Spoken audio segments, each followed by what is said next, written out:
Shalom Jemaat Every Nation, dimanapun saudara berada sore hari ini. Di dalam episode Sela masuk ke tahun yang baru di tahun 2024, saya ingin membagikan bagaimana pentingnya iman dan hikmat Tuhan. Saudara, ada seorang yang mengatakan bahwa lautan yang tenang tidak akan menghasilkan pelaut yang tangguh. Itu sebabnya di dalam kehidupan kita juga sebagai anak-anak Tuhan, kalau kita mau menjadi dewasa di dalam Tuhan, selalu ada tantangan yang kita hadapi. Dan memasuki tahun 2024 juga demikian adanya. Dan saya ingin membacakan dari Yakobus pasal yang pertama, mulai dari ayat yang kedua.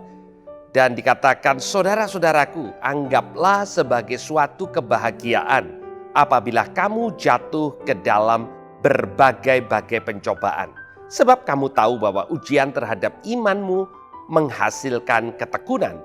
Dan biarlah ketekunan itu memperoleh buah yang matang, supaya kamu menjadi sempurna dan utuh dan tak kekurangan suatu apapun.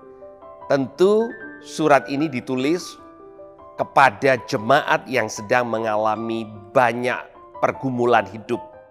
Dan nasihat dari Yakobus adalah harusnya menjadi satu kebahagiaan kalau kita mengalami banyak ujian terhadap iman kita. Bagaimana mungkin kebahagiaan dan ujian iman itu berjalan bersama-sama? Kita hanya bisa melihat bahwa adalah satu kebahagiaan di dalam ujian iman kalau kita tahu tujuannya. Apa hasilnya? Alkitab mengatakan di sini ada buah yang matang, ada hasil yang baik. Bahkan dikatakan ada kesempurnaan, menjadi sempurna dan utuh, tidak kekurangan suatu apapun. Sesuatu yang sempurna, suatu yang utuh, suatu yang baik akan menjadi berkat buat banyak orang. Dan itu yang Tuhan inginkan. Memasuki tahun 2024, setiap kita punya pandangan Tuhan di dalam keadaan yang sulit, di dalam pergumulan. Kami tahu hasilnya adalah keutuhan, kesempurnaan, sehingga kami boleh jadi berkat buat banyak orang.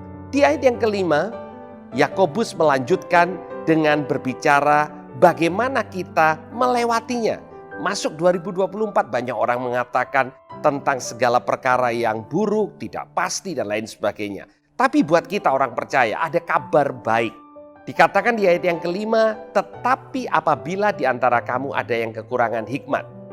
Artinya di dalam kita memasuki tahun 2024, kita nggak tahu semua apa yang kita harus lakukan. Apa keputusan yang kita harus ambil. Itu artinya kekurangan hikmat. Dikatakan hendaklah ia memintanya kepada Allah yang memberikan kepada semua orang dengan murah hati dan dengan tidak membangkit-bangkit. Maka hal itu akan diberikan kepadanya. Jadi kalau kita minta hikmat kepada Tuhan, maka Tuhan itu murah hati. Dia tidak cek prestasi kita sebelumnya. Dia tidak cek mengatakan apakah kita layak untuk mendapatkan hikmat. Karena mungkin di tahun 2023 kita melakukan hal-hal yang bodoh, hal-hal yang tidak berkenan kepada Dia.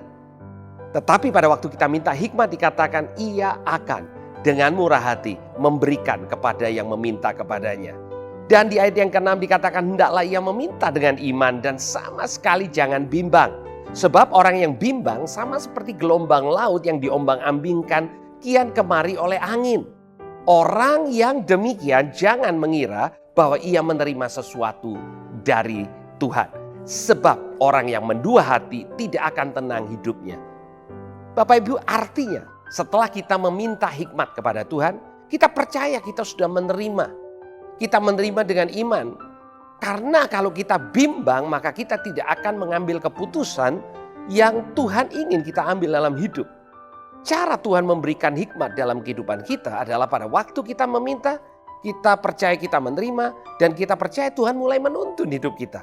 Tuhan menuntun dengan membuka pintu, kadang Tuhan menuntun dengan menutup pintu yang kita inginkan. Dan sewaktu kita mulai melangkah, kita mempercayai itulah tuntunan iman yang Tuhan bawa kita untuk masuki. Jangan kita bimbang. Di sini dikatakan orang yang bimbang setelah dia minta tuntunan Tuhan dalam hidupnya, itu diombang-ambing kian kemari oleh angin.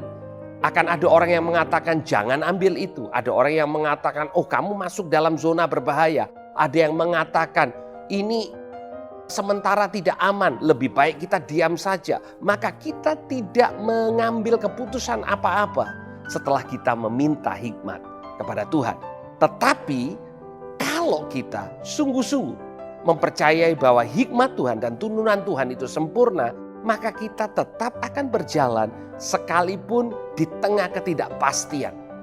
Orang yang merasa tidak pasti dan tetap mau Tuhan dalam hidupnya, di ayat 7 dikatakan orang yang demikian jangan menerima bahwa dia akan menerima sesuatu dari Tuhan. Sebab orang yang mendua hati tidak akan tenang hidupnya. Artinya saudara, kalaupun saudara melibatkan Tuhan, tetapi saudara tidak sungguh-sungguh percaya bahwa Tuhan sanggup memimpin kehidupan saudara di tahun 2024. Itulah yang disebut mendua hati. Dan orang yang seperti itu Tuhan katakan tidak akan tenang hidupnya.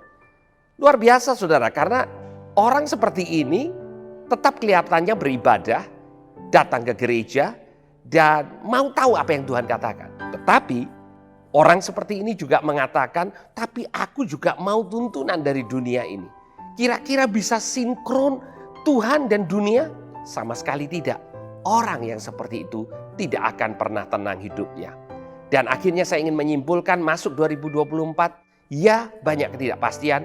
Tetapi sewaktu kita meminta kepada Tuhan, Tuhan berikan saya hikmat, maka kita akan memasukinya dengan percaya bahwa ada tuntunan Tuhan yang sempurna. Sekalipun di tengah badai, sekalipun di tengah ketidakpastian. Tetapi Tuhan akan membawa kita menjadi utuh, kita akan menjadi berkat, dan kita akan melihat, kita akan mengecap betapa baiknya Tuhan dalam kehidupan kita. Selamat memasuki tahun yang baru bersama dengan Tuhan. Tuhan Yesus memberkati.